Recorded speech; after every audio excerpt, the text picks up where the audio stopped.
ငွေရဲ့ကဘာမှာခဏတာဆုံးတွေ့မှုလေးကတော့အသက်နဲ့လောင်ကြီးထက်ရတဲ့အခိုက်အတန့်ဖြစ်သွားနိုင်တယ်ဆိုတာသိပါသလား။တားရဲတွေနဲ့မထင်မှတ်ပဲထိတိုက်တွေ့တာကနေကြီးစုသူတွေကိုအသက်ရှူမဆင်းမဲ့ဒီမားတဲ့အခြေအနေတွေအထိအားလုံးကိုကင်မရာတွေကနေအရှိအတိုင်းရိုက်ကူးထားနိုင်ခဲ့ပါတယ်။အလိုလိုသိစိတ်တုံ့ပြန်မှုနဲ့အန်တီရဲတွေစက္ကန့်ပိုင်းတွင်ဖြစ်ပျက်သွားတဲ့ကင်မရာမှာမတိုင်တင်နိုင်ခဲ့သမျှမယုံနိုင်စရာငွေရဲ့ထိတိုက်တွေ့မှုတွေကိုကြီးစုဖို့ပြင်ဆင်ထားလိုက်ပါတော့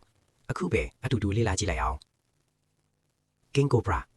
မိုးတက်တော့တဲ့ကဆူဆူပြီးပုတ်ဆွေးနေရတဲ့tuyet 6တွေအောင်မှာဒီ King Cobra ကြီးကဖြည်းဖြည်းချင်းရွေ့လျားနေပါပြီ။အမြင်အာရုံကောင်းကောင်းနဲ့ထက်မြက်တဲ့အနံ့ခံအာရုံကိုအသုံးပြုပြီးထူးခြားတဲ့တုံခါမှုတွေကိုသူကအမြင်မပြထောက်လာနေတာပါ။ယူတရက်ဆိုတော့တခြားငွေတကောင်ကသူ့ဘေကနေရက်ခနဲဖြတ်သွားပါတယ်။ဘာမှတွန်းဆူမနေပဲ King Cobra ကလက်စီးလိုမြင်းဆန်တဲ့တိုက်ခိုက်မှုနဲ့တားကောင်ရဲ့ခေါင်းကိုတက်တက်ခဲလိုက်ပါတယ်။ဒါဟာပြိုင်ဘက်ကိုချက်ချင်းမလုံနိုင်အောင်လုပ်လိုက်တဲ့စေစေနိုင်တဲ့အနေအထားဖြစ်ပြီးပြန်ခုခံဖို့အခွင့်အရေးလုံးဝမပေးတော့တာပါ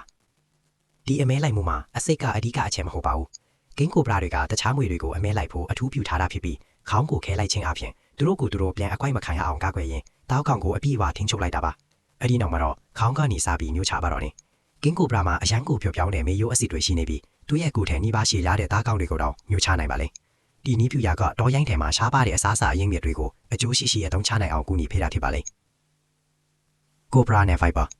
Queen ပင်တစ်ခုပေါ်မှာ Cobra တစ်ကောင်နဲ့ Russell's Viper လူခေါ်တဲ့မွေပွေးတစ်ကောင်ရုပ်တရက်ဆုံမိကြပါတယ်။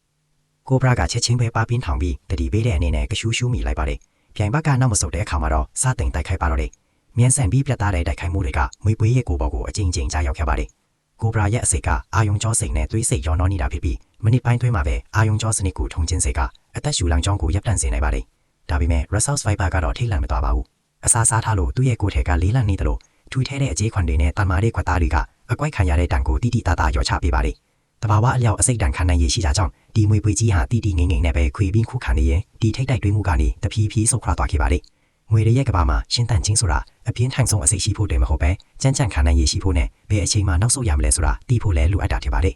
။ Rattlesnake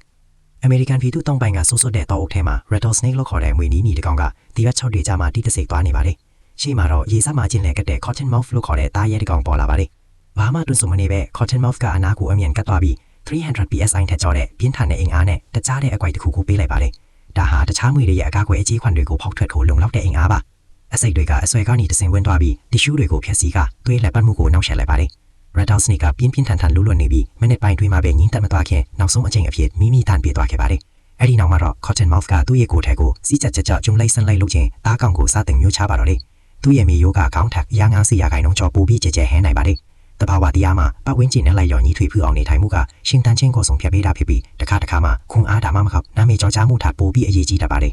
။ Cobra နဲ့ Mongoose ကြီးမြောတဲ့ကြောင်ဆောင်နေကြမှာ Mongoose လို့ခေါ်တဲ့မွေးပါးလေးတစ်ကောင်ကခုခံဖို့ပါပြင်းထောင်ထားတဲ့ Cobra နဲ့ရုတ်တရက်ထိတ်တိုက်တွေ့ပါတော့တယ်။နေရာချင်းတာကြောင့်ပထမစက္ကန့်ကလေးကဒီရင်ဆိုင်မှုကတင်းမာနေခဲ့တာပါ။ Cobra ကသူ့ရဲ့စေးစေးနိုင်တဲ့လက်နက်ဖြစ်တဲ့အစိတ်ကတုံးပြီးမြန်ဆန်တိုက်ခိုက်ပါတယ်။ဒါပေမဲ့ဒီမွေးပါးလေးက